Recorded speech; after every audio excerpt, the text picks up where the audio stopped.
Yesterday on my AI with Honor channel on YouTube, I actually had a programmer start to engage with me regarding artificial intelligence and what he believes to be what's going to happen. And I think it's going to happen rather quickly. He believes not so fast. As a programmer, he sees these systems as they're still generating information that's not accurate.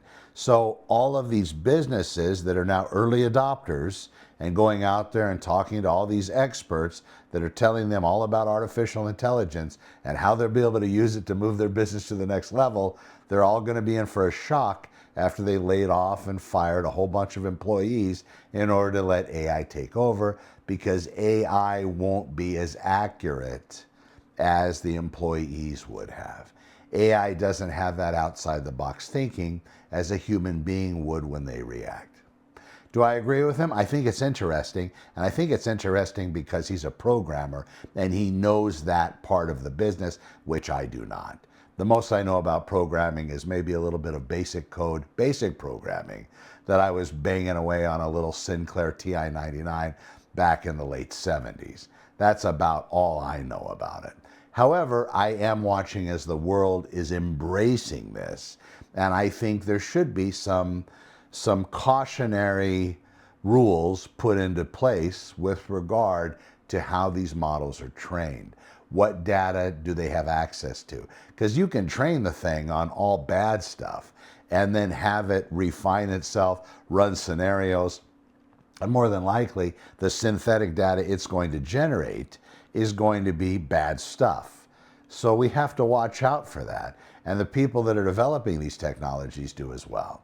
This is for the businesses out there that are going to be these early adopters of the AI chatbots and these sorts of things, trying to get rid of their customer relations. And I've already run into this in my life. I don't know if that's going to be as effective over time. I do know that when I'm watching a video like this and I figure out that it's artificial intelligence made, and I stumble all the time, screw things up, I usually don't take more than one video. I usually don't stop it. If you see jerking movements like this, that's because I'm cutting out any pauses, these sorts of things, which I usually don't have. In fact, with this video, I'm not going to cut out any of those. We'll just put captions on it, so you'll see me turning it on and turning it off, and you'll see me jumbling all the way through. But when you're watching other videos like this, I don't have hair, but if I had long hair, it still glitches with the hair. It just can't get it right. And I know that irritates me. And I think when people call a business and they're dealing with something that's not human, I think that irritates them as well. I hope this video helps. I will see you in the next one. And let me know your comments. What do you think the actual timeline is for AI to start really massive displacement? And is it going to take that AI having access more to the physical world in the way of a robot so it can record that information as well to make it more conscious or maybe even more human-like? I'd love to hear what you think on that. And thank you for the programmer for reaching out.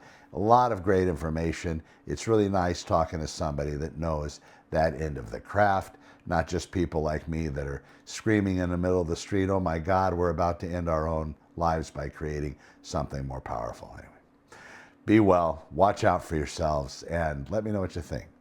Take care.